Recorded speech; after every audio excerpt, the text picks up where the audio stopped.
એક નાના પાટેકર અને માધુરીનું પિક્ચર છે.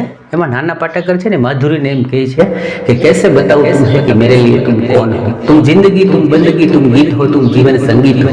आगे एम कहे છે कि बरसों के बाद देखा तुम्हें तो ऐसा लगा जैसे रेगिस्तान की तपती धरती के अंदर एक पानी की बौछार से हुई और दिल में राहत सी हुई.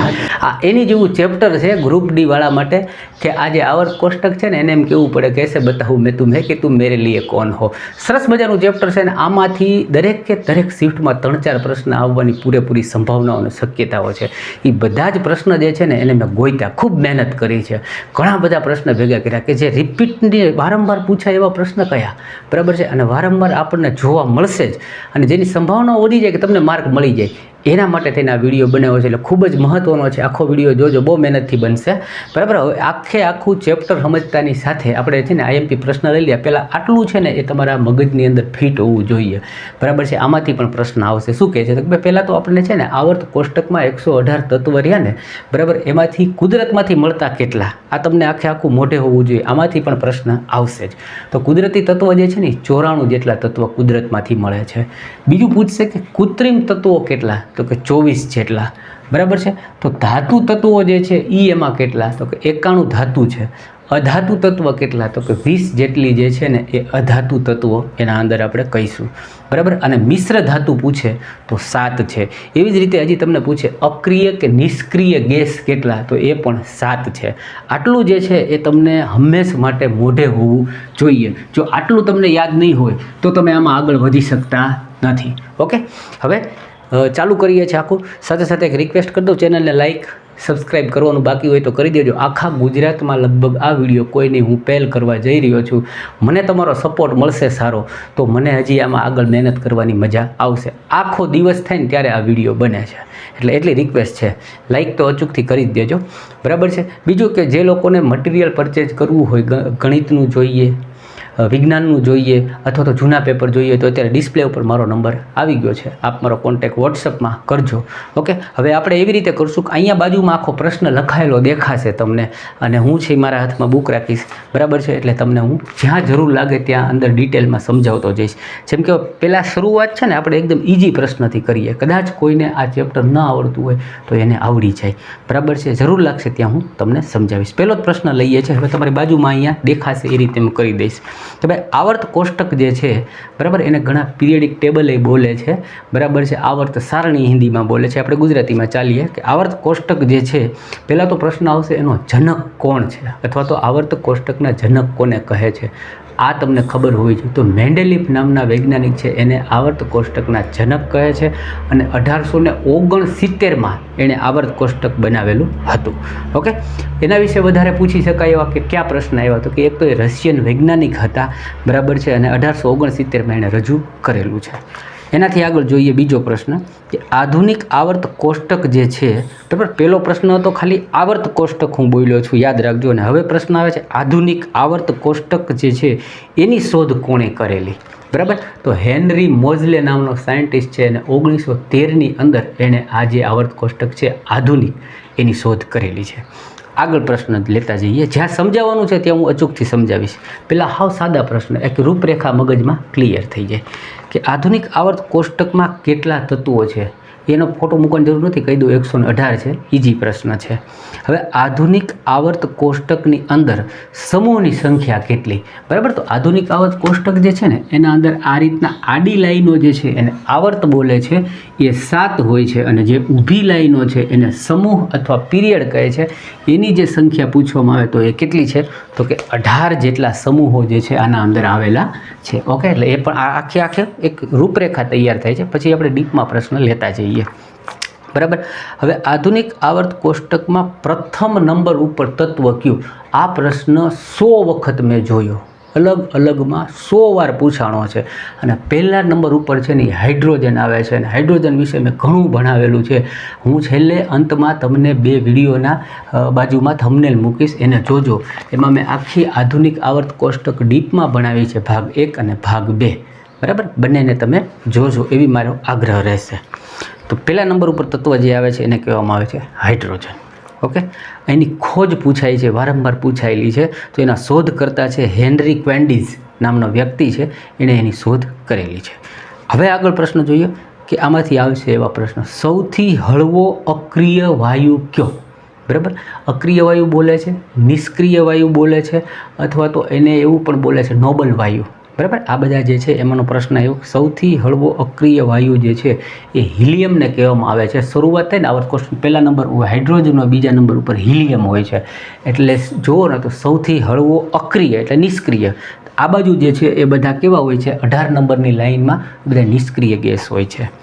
આગળ જોઈએ પ્રશ્ન, આવર્ત કોષ્ટકમાં સૌથી મોટો આવર્ત કયો? બરાબર, આવર્ત એટલે કે આડી લાઈન. હમણાં આપણે પૂછીએ જોઈ ને, તો આની અંદર તમને એમ પૂછે કે સૌથી મોટો આવર્ત કયો? તો સૌથી મોટો આવર્ત જે છે ને એ 6 નંબરનો છે ને એમાં 32 જેટલા તત્વ આવેલા છે. બહુ ઇમ્પોર્ટન્ટ પ્રશ્ન છે, વારંવાર પૂછાયેલો પ્રશ્ન છે. ઓકે, આગળનો પ્રશ્ન લઈએ. આધુનિક આવર્ત કોષ્ટકમાં 17મા સમૂહને કયા નામથી ઓળખવામાં આવે છે? એટલે આપણે જોયું ને કે ભાઈ ઊભી લાઈનો જે છે એમાં 17મું સમૂહ જે છે ને એને હેલોજન ગ્રુપ અથવા હેલોજન સમૂહ તરીકે ઓળખાય છે. ખૂબ અગત્યનો પ્રશ્ન છે, 50-60 વાર મેં જોયેલો છે મિત્રો. આગળનો પ્રશ્ન કે આવર્ત કોષ્ટકમાં, આ બધા આધુનિક આવર્ત કોષ્ટકની જ વાત કરું છું, આધુનિક આવર્ત કોષ્ટકમાં સૌથી હળવી ધાતુ તરીકે કોને ગણવામાં આવે છે? સૌથી હળવી ધાતુ. બરાબર, તો જો હમણાં આપણે જોયું હતું ને કે આ રીતે જે કાંઈ ઊભા છે, બરાબર, એમાં આવી રીતે આડી લાઈનો છે. હવે અહીંયા પહેલાં છે હાઇડ્રોજન, પછી છે હિલિયમ, પછી અહીંયા આવે લિથિયમ. બરાબર છે, તો હવે સૌથી હળવી ધાતુ જે ઉપર આ પહેલા નંબર ઉપર, બીજા નંબર, આ ત્રીજા નંબર, જેમ જેમ આગળ જાઓ એમાં એનો ભાર અને ક્રમ વધતો જાય છે. તો સૌથી હળવું શું આવ્યું? લિથિયમ, ત્રીજા નંબર ઉપર. બરાબર છે, એટલે જો તમને પૂછવામાં આવે સૌથી હળવી ધાતુ જે છે તો એ લિથિયમને આપણે કહીએ છીએ. ઓકે, એના માટે થઈને તમને ખ્યાલ હશે કે અત્યારે આપણા જે મોબાઈલ છે અથવા તો કોઈ પણ વસ્તુ જે છે ને બેટરી ઉપર ચાલે છે ને એકદમ હળવી બનવા મળી. શું કામ? કે એ હળવી ધાતુ જે છે ને લિથિયમ, એનો ઉપયોગ કરીને જ બધી બેટરીઓ બનાવવામાં આવવા માંડી છે. એટલે સૌથી હળવી ધાતુ અંદર આમ છાપી લેજો, લિથિયમ છે. વારંવાર આવતો પ્રશ્ન તમને જોવા મળશે.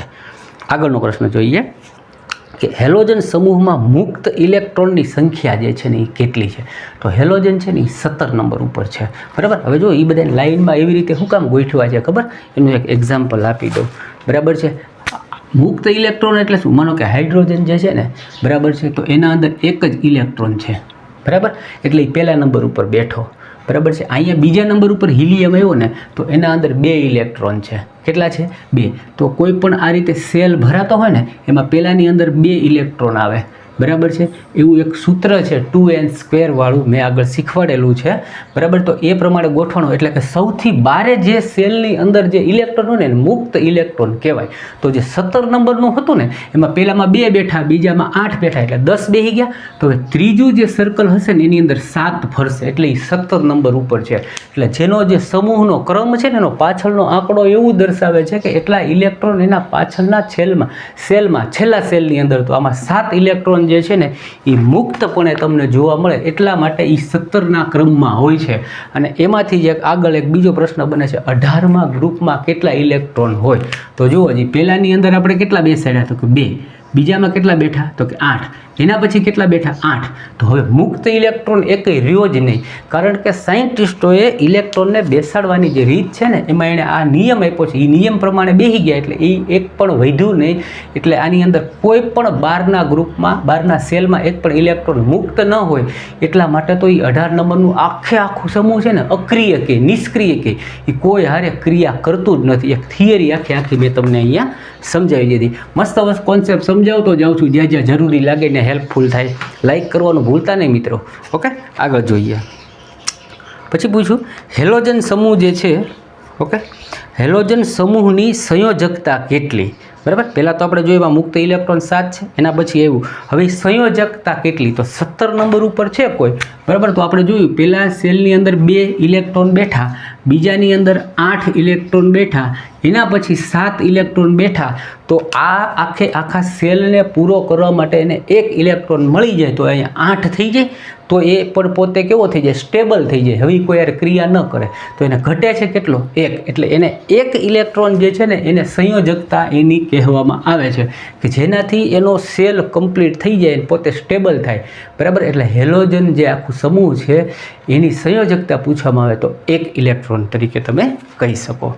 આગળનો પ્રશ્ન જોઈએ કે આધુનિક આવર્ત કોષ્ટકમાં કયા સમૂહને નોબલ ગેસ સમૂહ અથવા નોબલ ગેસ કહે છે, અક્રિય ગેસ સમૂહ કહેવાય, જીરો સમૂહ કહેવાય? તો હમણાં જોયું ને આપણે 18 નંબરનું જે તત્વ છે આખું સમૂહ છે એનો કોઈ પણ તત્વ છે એ કોઈ હારે ક્રિયા કરતો નથી, કારણ કે એના આઉટર સેલ બહારના સેલમાં બધાય ઇલેક્ટ્રોન સ્ટેબલ થઈ ગયા, એને હવે ક્યાંય જવાની કોઈ હારે ક્રિયા કરવાની જરૂર નથી.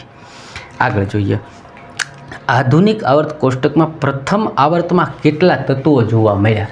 પહેલું જે આવર્ત છે, પહેલું તો મેં કીધું ને હાઇડ્રોજન ને હિલિયમ, બે જ તત્વ જે છે એના અંદર તમને જોવા મળે છે. પછી પ્રશ્ન આવ્યો, બ્રહ્માંડમાં સર્વાધિક માત્રામાં બરાબર છે જોવા મળતું તત્વ. આખા બ્રહ્માંડની વાત કરીએ, આ 118 તત્વ જે છે ને એમાંથી આખા બ્રહ્માંડની અંદર સૌથી વધુ જોવા મળતું હોય એવું તત્વ જે છે તમને પૂછવામાં, આ પ્રશ્ન વારંવાર રિપીટ થયો છે, તો એ હાઇડ્રોજન જે છે એ આવશે. આગળ પ્રશ્ન જોઈએ કે કાળી ધાતુ 118 તત્વોમાં કાળી ધાતુ તરીકે કોને ઓળખવામાં આવે છે? તો ગ્રેફાઇટ જે છે એને કાળી ધાતુ તરીકે ઓળખવામાં આવે છે. થોડો પંખો વધારો, ગરમી થાય છે. પછીનો પ્રશ્ન જોઈએ કે થોરિયમ જે છે બરાબર એની ઉપધાતુ અથવા તો એની અપર રૂપ જે છે એ કોને કહેવાય? હવે અપર રૂપ એટલે શું ખબર છે કે તમને ખ્યાલ હશે કે આપણે કોઈ પણ તત્વ છે ને એની કાચી જે ધાતુ મળતી હોય ને એમાંથી એ બનાવવામાં આવતું હોય બરાબર, તો એમ થોરિયમ જે છે ને એ શેમાંથી બનાવવામાં આવે છે અથવા તો એ કયા સ્વરૂપે મળે છે? તો એનું જે ઉપર રૂપ જે છે એને મોનેઝાઇટ કહેવામાં આવે છે. વારંવાર રિપીટમાં થયેલો આ પ્રશ્ન છે. ઓકે, આગળ પ્રશ્ન જોઈએ કે માનવ શરીરમાં સર્વાધિક માત્રામાં જોવા મળતું તત્વ, આખું માનવ શરીર જે છે સૌથી વધારે જોવા મળતું એવું તત્વ કયું છે? તો કે એ ઓક્સિજન છે, અને જે 65% જેટલું હોય છે. પછીનો પ્રશ્ન જોઈએ, સંક્રમિત તત્વ કયા બ્લોકમાં આવે છે? બરાબર છે, સંક્રમણ ધાતુઓ જે છે એ કયા બ્લોકમાં આવે? તો આપણે જોઈએ ને કે આ રીતનું જે આખું પીરિયોડિક ટેબલ જે છે બરાબર, એમાં આ પેલો છે ને F બ્લોક કહેવાય, પછી P બ્લોક કહેવાય, S બ્લોક કહેવાય, એવી રીતે આ જે D બ્લોક જે છે આખો બરાબર છે, આખો જે D બ્લોક છે આ બધું સંક્રમિત ધાતુ તત્વ તરીકે ઓળખવામાં આવે છે. બરાબર, અહીંયા કદાચ મારે FP બ્લોક બોલવામાં ભૂલ થઈ હશે બરાબર છે, એવું હશે તો હું અહીંયા ઇમેજ મૂકી દઈશ. ઓકે, પછીનો પ્રશ્ન જોઈએ, મુક્ત અવસ્થામાં જોવા મળતું તત્વ. એટલે હમણાં આપણે જોયું કે ભાઈ ઓલું જે છે આપણને થોરિયમ કેવી રીતે મળતું હતું કે મુક્ત રીતે નહીં, એની હારે કંઈક ભળેલું હતું, એમાંથી આપણે થોરિયમ દૂર કર્યું. તો આમાં પ્રશ્ન શું પૂછ્યો? મુક્ત રીતે કે ભાઈ સ્પેશિયલ એ જ ધાતુ તરીકે. તો સોનું અને ચાંદી જે છે ને એ મુક્ત અવસ્થામાં આપણને જોવા મળે છે. પછી પ્રશ્ન જોઈએ, કયા તત્વને ત્વરિત ચાંદી એટલે તાત્કાલિક ચાંદી તરીકે ઓળખવામાં આવે છે? તો એવું કયું તત્વ છે? તો મરકરી અથવા પારો જે છે બરાબર, એનો બીજો જ પ્રશ્ન આવે છે કે ભાઈ એવી કઈ ધાતુ છે કે જે પ્રવાહી સ્વરૂપે આવે? તો એ પારો. પછી પ્રશ્ન આવ્યો, હથેળીમાં રાખતા જ કયું તત્વ તરત ઓગળી જાય છે? બરાબર છે, તો એવા બે તત્વ છે, એક છે ગેલિયમ અને બીજું છે સીઝિયમ. પછીનો પ્રશ્ન જોઈએ, પૃથ્વી પર સૌથી વધુ માત્રામાં જોવા મળતી ધાતુ, આખી પૃથ્વી જે છે ને એમાં સૌથી વધારે કઈ ધાતુ જે છે એ તમને જોવા મળે છે? તો એ છે એલ્યુમિનિયમ ધાતુ. નેક્સ્ટ જોઈએ કે આધુનિક આવર્ત કોષ્ટકમાં એવું કયું તત્વ છે કે જે સર્વાધિક સંખ્યામાં યૌગિક બનાવે છે?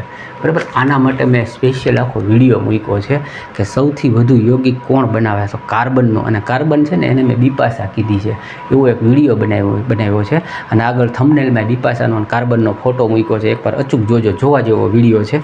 બરાબર, તો કાર્બન છે ને એ સૌથી વધારે યૌગિક બનાવે, સૌથી એકબીજા સાથે યોગ જોડાય અને સંયોજનો બનાવતું તત્વ છે. પછી પ્રશ્ન જોઈએ, સર્વાધિક વિદ્યુતનું સુવાહક તરીકે કઈ ધાતુ છે? સૌથી વધારે વિદ્યુત જે છે ને એ કેમાંથી પસાર થાય? તો કે ચાંદીમાંથી પસાર થાય છે. પછી પ્રશ્ન જોઈએ, કઈ અધાતુમાં ચમક હોય છે? બરાબર છે, આ બેઠો પ્રશ્ન જ આવી રીતે પૂછાયેલો છે કે ભાઈ આ આવર્ત કોષ્ટકની અંદર કઈ એવી અધાતુ છે જે ચમકીલી છે? તો હીરો છે ને એ ચમકે છે ને એ અધાતુ તરીકે છે. આ ઓપ્શન તમારે જોઈ લેવાનું, આ જ ઓપ્શન છે ને, કદાચ ઓપ્શન ચેન્જ હોય તો તમારે વિચારવું પડશે, પણ મેં જે ઓપ્શન મુજબ લીધા છે એ આ જ રીતે પૂછાયેલા છે. પછી પ્રશ્ન જોઈએ, સૌથી વધુ મળતું અક્રિયાશીલ ગેસ. બરાબર છે, સૌથી વધારે માત્રામાં મળતું હોય ને એવું, અને પાછું અક્રિયાશીલ ગેસ જે છે એ ઓર્ગન અથવા તો આર્ગનને કહેવામાં આવે છે. પછી પ્રશ્ન જોઈએ, આધુનિક આવર્ત કોષ્ટકમાં સૌથી ચમકીલી ધાતુ કોને કહેવામાં આવે છે? સૌથી ચમકીલી ધાતુ જે છે ને એ પ્લેટિનિયમને કહેવામાં આવે છે. એનાથી આગળ જોઈએ, યુરેનિયમની કાચી ધાતુ જે છે એનું શું નામ છે? તો યુરેનિયમની જે કાચી ધાતુ છે એનું નામ જે છે પીચ બ્લેડ. બહુ વાર પૂછાયેલો સવાલ છે, એટલે તમે જોજો આ પ્રશ્ન છે ને આમ સાચવી લેજો. વારંવાર જોવા મળ્યો છે ને પાછો જોવા મળી પણ શકે છે. આગળ જોઈએ કે ભાઈ આખે આખા આધુનિક આવર્ત કોષ્ટકમાં સૌથી વધુ વિદ્યુતનો ઋણાત્મક હોય એવું તત્વ કયું? બહુ પૂછાયેલો સવાલ, બરાબર છે. તો ફ્લોરિન જે છે એ સૌથી વધુ વિદ્યુતનો ઋણાત્મક તત્વ છે. આગળ જોઈએ કે સૌથી ભારે અને અક્રિય ગેસ. બધા અક્રિય ગેસ જોઈએ આપણે 18 નંબરના ગ્રુપમાં આવશે, અને એ બધા પાછા કેવા કીધા? એમાં સૌથી ભારે હોય એવો અક્રિય ગેસ જે છે એ રેડોનને કહેવામાં આવે છે. આગળ જોઈએ, અક્રિય ગેસમાં કેટલા મુક્ત ઇલેક્ટ્રોન જોવા મળે છે? હમણાં જોયું ને આપણે, અક્રિય ગેસ એટલે 18 નંબરનું તત્વ, એના બધા સેલ પૂરેપૂરા ભરાયેલા છે, એટલે એના અંદર મુક્ત એક ઇલેક્ટ્રોન હોય જ નહીં. કેટલા હોય? તો કે 0. સમજાવી દીધું છે ને આગળ તમને. ઓકે, પછી જોઈએ કે વાયુમંડળમાં સૌથી વધુ માત્રામાં જોવા મળતો ગેસ. વાયુમંડળની વાત કરીને ઓલો આખો બ્રહ્માંડનો મેં પ્રશ્ન કર્યો હતો. તો વાયુમંડળ જે છે એમાં સૌથી વધુ માત્રામાં જોવા મળતો ગેસ હોય ને તો એ કયો છે? તો કે નાઇટ્રોજન. કારણ કે આપણે બધાને ખબર છે વાયુમંડળ આપણે જેમાં આપણે શ્વાસ લઈએ છીએ, આપણે જીવીએ છીએ, 78% જેટલો જે છે એ એના અંદર વાયુમંડળમાં હોય છે. કયા તત્વો ધાતુ અને અધાતુ બંનેના ગુણધર્મ દર્શાવે છે? તો ધાતુ અને અધાતુના બંનેના ગુણ દર્શાવતું હોય એવું તો એને મિશ્ર ધાતુ કહેવાય. બરાબર છે. એ 7 છે. આપણે પહેલાં જોયું હતું ને મિશ્ર ધાતુ કેટલી છે? 7 છે. સિલિકોન છે, જર્મેનિયમ છે, બરાબર. આવી 7 ધાતુ જે છે એ બધી મિશ્ર ધાતુ કીધી. શું કામ? એ ધાતુના ગુણ ધરાવે છે, અધાતુના ગુણધર્મો ધરાવે છે. પછી પ્રશ્ન આવ્યો, તારા જે ચમકે છે એ તારાની અંદર સૌથી વધુ માત્રામાં કયું તત્વ હાજર હોય છે? બરાબર. આ પણ પ્રશ્ન બધા રિપીટ થયેલા પ્રશ્ન તમને જોવા મળશે જ. તો એ તારો જે છે ને એના અંદર આ સૌથી વધુ માત્રામાં કયું હોય? તો કે હાઇડ્રોજન હોય. આવો જ પ્રશ્ન બીજો પૂછશે, સૂર્યની અંદર કયા 2 તત્વોનું પ્રમાણ વધારે હોય છે? તો હાઇડ્રોજન અને હિલિયમ.